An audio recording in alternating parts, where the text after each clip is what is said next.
Hi everyone, Aaron here for Zollotech, and this is the brand new 2019 iPad Air, or the third generation iPad Air. And it comes in a few different variants. You'll see this is the 64GB Wi-Fi model in silver, and this comes in at $499 for 64GB or $649 for 256GB. If you'd like cellular with that, it's about $130 more, topping out at $779 with cellular. Now that does not allow for expandable storage either.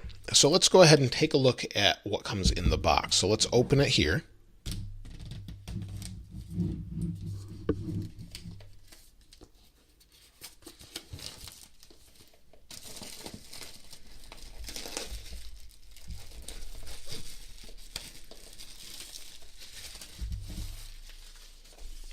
Let's open the box here. And here we have the iPad Air. And we'll talk more about the specs in just a moment, but let's see what comes in the box.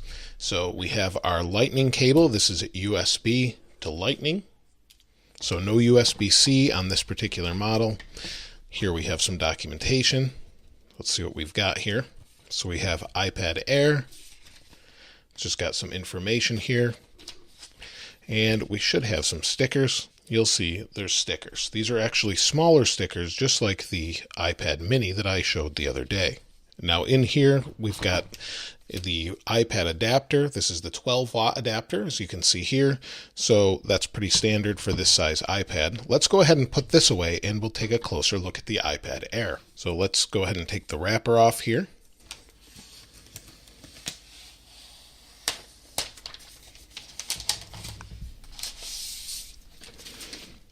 And the iPad Air feels pretty familiar so far. In fact, it's a nice silver color. It's got stainless steel on the back, and you'll see we have a camera here. And then on the front, we've got our display like you'd expect. It's a laminated display, so that means the display and the glass are glued together, and that will give you a really nice viewing experience, very similar to the iPad Pros. And you'll see we have Touch ID. It should be the latest generation Touch ID, our forward-facing camera, and quite a few different things. So let's go over the specs, and then we'll get this set up. Now the display is 10.5 inches. Like I said, it's laminated. It's 2,224 by 1,668. It has 264 pixels per inch. It supports P3 wide color gamut. It also is True Tone. It has an oleophobic coating on it, as well as an anti-reflective coating, and goes up to 500 nits. It also has two speakers on the bottom here, and you'll see we have our Lightning connector. Now, unlike the other 10.5-inch iPad Pro, we don't have speakers up here, so we've only got two speakers at the bottom. We still retain our headphone jack. We've got a little microphone here, and then we also have our camera, power, sleep, wake, our volume buttons around the side here, and then nothing on this side.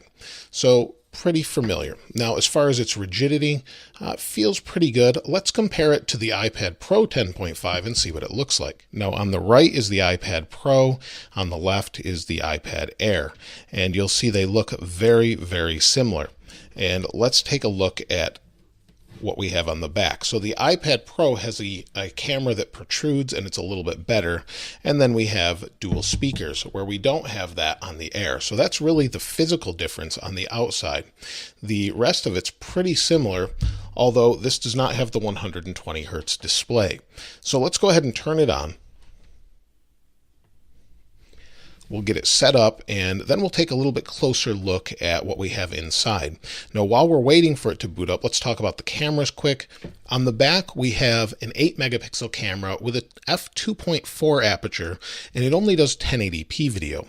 The front also has a 7-megapixel camera, and it's an f2.2 aperture, and that also does 1080p. So no 4K, and it's basically the same cameras that you get in the new iPad mini. Now, let's go ahead and set this up. Says hello. I'll go through this pretty quickly. Let's go through some of the steps. We'll hit continue for data and privacy. It's already linked to my account. I'll set up Touch ID, and it should be the second generation, like I said. Get that set up. Continue. We'll just do it from different angles. and then we'll hit continue. Now we'll agree to the terms. We'll hit continue, enable location. You don't have to do that, but we'll continue. Set up Apple Pay later. And you'll see this is zipping right along here. We'll set all of this up later. We'll hit share with Apple, share with developers, hit continue, continue, and we should be just about to the home screen, and there we go. Now, before we take a little bit closer look at this is a smart cover from the iPad Pro. So if you have an iPad Pro, it looks like it will fit, and it turns it off and on. So you can get an iPad Pro smart cover for the 10.5 iPad Pro, and it should work just fine. You also have a smart connector on here that I didn't mention before, and you can use this with the iPad Pro keyboard. They sell the same keyboard if you order it for the Air or the Pro. It's the same thing, so you can use that keyboard. And you'll see that unlocked nice and quickly. We'll go ahead and hit not now, and you'll see that it stuttered just there for a moment, but that's typical when you're first setting everything up. It should be pretty good, but it takes a moment to really speed up. So you'll see this looks like it's already pre-installed with iOS 12.2. Let's take a look. So you can see there's iOS 12.2 already pre-installed on it. So that's pretty good. That means we have the latest of the OSs that's currently out to the public. And then let's see if we have any wallpapers. Since they did have a stock wallpaper on their website, I'll link that in the description, even if it's not here. So let's see. So under stills, we don't have anything new. Under dynamic, nothing as well. So there aren't any new wallpapers. We do have the new news app, but everything seems nice and fast, at least right now, and that's due to the new A12 Bionic processor with the M12 coprocessor. It has that neural engine as well. Now, one of the weird things that they did with the Mini and this one is this only supports the first generation Pencil, not the second generation. So if we want to use an Apple Pencil with it, we can, so that part's nice, but we have to do this weird charging pairing thing through the bottom of the iPad. So we can do that. We'll wait for it to pair. It will take just a moment to come up on the screen, and then we'll pair. We're good to go, and we should be able to use it. Well, if it didn't pair yet, we'll give it a moment, I guess. We should be able to use it. There we go. It just took a moment. And we should be able to use it for notes or whatever we'd like. We can scroll through everything. No problem. And like I said, this is a 500 nit display, so it should go nice and bright. So that's a really nice display. It's not the brightest of Apple displays, but it's pretty good for an iPad. And if you want to use something like Numbers or Keynote or just draw, you can do that. If you want to go into a note, now you'll see we're in notes and True Tone is on, but let's drop this down so the screen looks a little different, but we can draw pretty fast. It's nice and responsive. Like I said, it doesn't have that 120 hertz display, but it is nice and fluid, so I don't think there'll be any issue there. Now, just like all other iPads, this has a ton of different sensors in it. It has a digital compass, an iBeacon micro-location sensor. It also has a 3-axis gyro, an accelerometer, a barometer, and an ambient light sensor.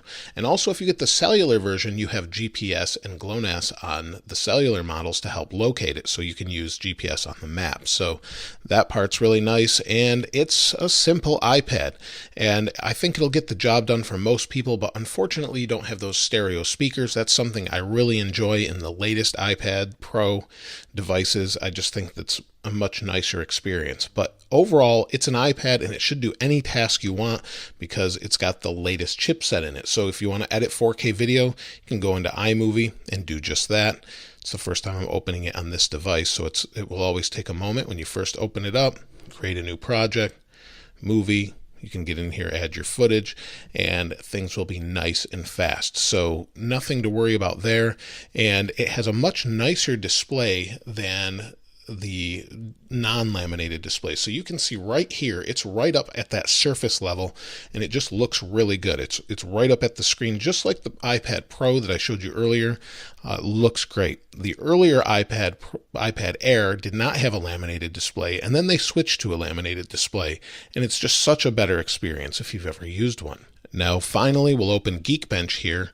We'll wait for it to open, and you'll see we have 3 gigabytes of RAM, so that's to be expected. And let's see what kind of scores we get, just because it is an A12 processor, but we should expect some pretty high scores from this just using Geekbench, and it doesn't give us an exact idea of what it's doing as far as speed goes, but it should give us a general idea or a comparison with other devices.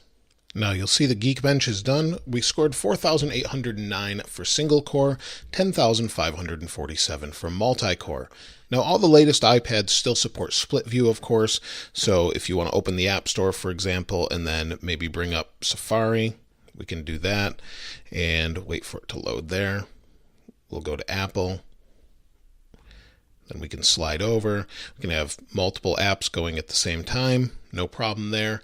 And it's just really nice to use with all of those different things. And of course, this will get the latest update when iOS 13 comes out.